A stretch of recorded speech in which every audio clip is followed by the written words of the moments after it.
Thank you for those very, very kind words, Terry and Eleanor, wherever you are. And thank you also to the selection committee for picking me for this award. I must also thank the two perpetrators of this deed, Jeanette Smith of CADTH and Gabrielle Zimmerman of the Sport Support Unit in Alberta, who, unbeknownst to me, nominated me for this award. And as you heard, got some people to write letters supporting my nomination. Thanks to all of them for their belief that I should win it. I'm deeply honored to accept this award and incredibly touched by the support I've received through the process. I first met HTA about 30 years ago, 1988. Some of you weren't born then, others were in diapers. I was at the University Hospital in Edmonton, and I was there because a visionary CEO of the time had decided that we needed better ways to manage health technology. I did some work that resulted in a paper that was accepted for presentation in the then Canadian Hospital Association meeting in Quebec City in 1988. It was on HTA in Canadian hospitals. That was nearly 30 years ago. Since then, I've been on a long journey with many ups and downs and twists and turns. I've met hundreds and hundreds of people from all over, many of whom taught me about HTA and some of whom I helped develop careers in the field. It is impossible to thank all of them. Many of them are here now, and I apologize that I can't thank you by name. But I would like to thank a few very key individuals without whose help I would not have been given this award today. First, Don Sherman, the CEO of that hospital that I started at, who opened the door to HTA for me. Another little anecdote people probably don't know about the pioneering days. When I was offered the position at CADTH, it actually had no legal status and no payroll system. The only way I was able to come here was because Don offered to second me to CADTH so that I could get paid and I would have a place to go to if CADTH bombed, as many people thought it would. So thank you, Don, for launching me into my career in HTA. As Terry mentioned, Maurice McGregor was in the executive committee of the board that interviewed me for CADTH. He is truly the Grand Master of HTA in Canada, and I was incredibly fortunate to learn much from him, not just about the science of HTA, but the organization of HTA.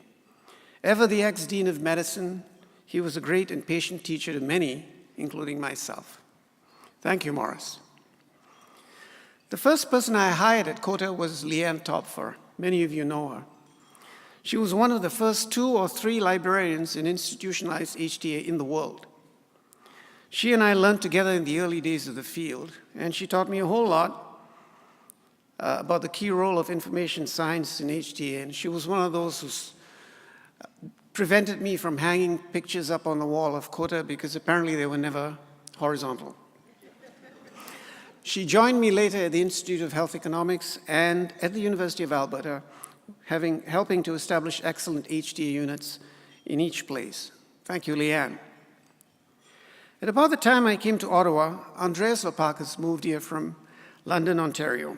He was a great asset to me personally and to CADTH, and helped engage the academic community in the workings of the little organization that would. He chaired our scientific advisory panel, and we had many discussions and beers together. And he and I helped bring a International Technology Assessment Conference to Ottawa. He too has helped move HTA forward in Canada, as well as my career. Thank you, Andreas. So it's been a long time since 1988, since I started on this trip. Many a time I've wondered whether it was not time to get out of the business. Some of you would understand that it can get tiresome after many years to keep having to convince senior government folks about the need for HTA. I've had to engage many ADMs and deputy ministers over the years about supporting HTA across the country. Arguing for funding has never stopped. Convincing industry that HTA could benefit them and that we're not all bad is also an ongoing challenge. Transparency of government decision-making and industry decisions continue to challenge HTA. I remember when beta-seron, which if you don't know is a drug for MS, was an issue. Publicly, CADTH was strongly criticized by provincial drug plans for being late with our review. But privately, some of them thanked me because as a result, they could delay their funding decision. Occasionally, patients see HTA as an obstacle, maybe more than occasionally, forgetting that HTA is but an input into a fundamentally political decision-making process. And then there are my friends, the methodologists, who sometimes forget the decisions are made in real time with limited information and in a societal context. It is not easy convincing them that simple formulaic solutions to decision problems do not always work in the real world. So such bumps on the road, at least in the last decade and a half, have led me from time to time thinking of retiring from this business. The person who's kept me from buggering off, as I was threatened to do, is Tanya Stefanski. First as my PhD student, now my respected colleague, Tanya has helped me continue to grow. She has taught me much, particularly of the need to recognize the importance of helping decision makers with HTA while respecting the highest standards of methodological rigor. She has forced us to consider the issues of implementation of the results of HTA, something HTA folks have not been keen to get into. She has forced me to broaden my view on what HTA is, who should be involved in it, and what it can do. To me, she's an unsung hero of HTA in Canada. Thank you, Tanya.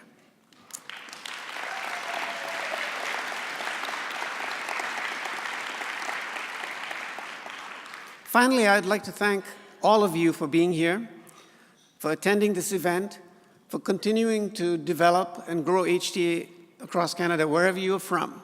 I think we need to keep the effort up. And finally, thanks to the board and staff of CADTH for this conference, again, for their dedication to the field, and particularly for this conference having as many patients and students as you've been able to enable attendance of. So thank you very much. I'm deeply honored.